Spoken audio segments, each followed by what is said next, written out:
Hello friends, നമുക്കിന്ന് കടലമുട്ടായി ഒന്ന് ഉണ്ടാക്കി നോക്കിയാലോ. ആദ്യം തന്നെ കടല നന്നായി കഴുകിയെടുക്കാം. കഴുകിയെടുത്ത കടല നമുക്ക് ചൂടാക്കിയ പാനിലേക്ക് മാറ്റാം.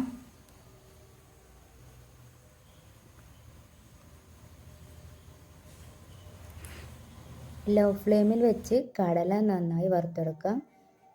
ലോ ഫ്ലെയിമിൽ വെച്ചിട്ടില്ലെങ്കിൽ കടല വേഗം കരിഞ്ഞു പോകാൻ സാധ്യത ഉണ്ട്. നമ്മളെ കടല ഏകദേശം വറുവായിട്ടുണ്ട്. വറുത്ത് വെച്ച കടല ചൂടാറിയതിനു ശേഷം തോരി കളഞ്ഞു വെക്കാം.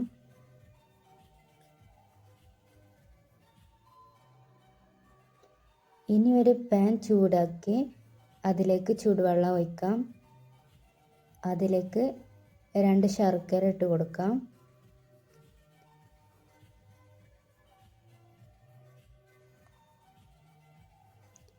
ഇനി ശർക്കര നന്നായി കുറുക്കിയെടുക്കാം.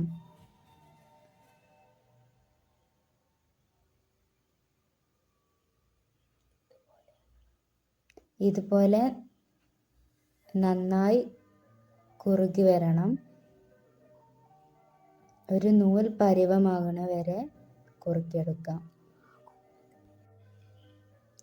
ഇപ്പോൾ ഒരുവിധം നന്നായി കുറുകി വന്നിട്ടുണ്ട്.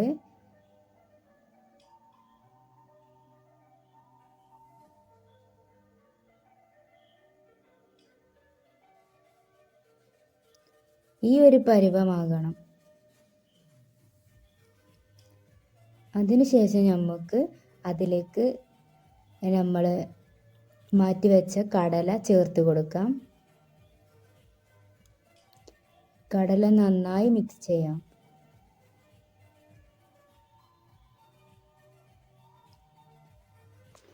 ഇനി ഇത് നെയ്യ് പുരട്ടിയ പാനിലേക്ക് മാറ്റാം.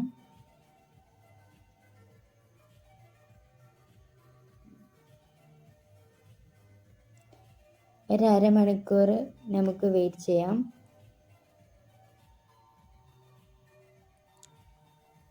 അപ്പോൾ നമ്മുടെ കടലമുട്ടായി ഇവിടെ റെഡി ആയിട്ടുണ്ട്. ഇത് നമുക്ക് പാനൊന്ന് വേർതിരിച്ചെടുക്കാം. വാവ്, അടിപൊളിയായിട്ടുണ്ട്. അപ്പോൾ കടലമുട്ടായി റെഡി ആയിട്ടുണ്ട്. നമ്മുടെ കടലമുട്ടായി നല്ല ടേസ്റ്റ് ഉണ്ട്. എല്ലാവരും ട്രൈ ചെയ്ത് നോക്കണം. വീഡിയോ ഇഷ്ടപ്പെട്ടാൽ ലൈക്ക് ചെയ്യണം, സബ്സ്ക്രൈബ് ചെയ്യണം, സപ്പോർട്ട് ചെയ്യാൻ മറക്കല്ലേ. Thank you.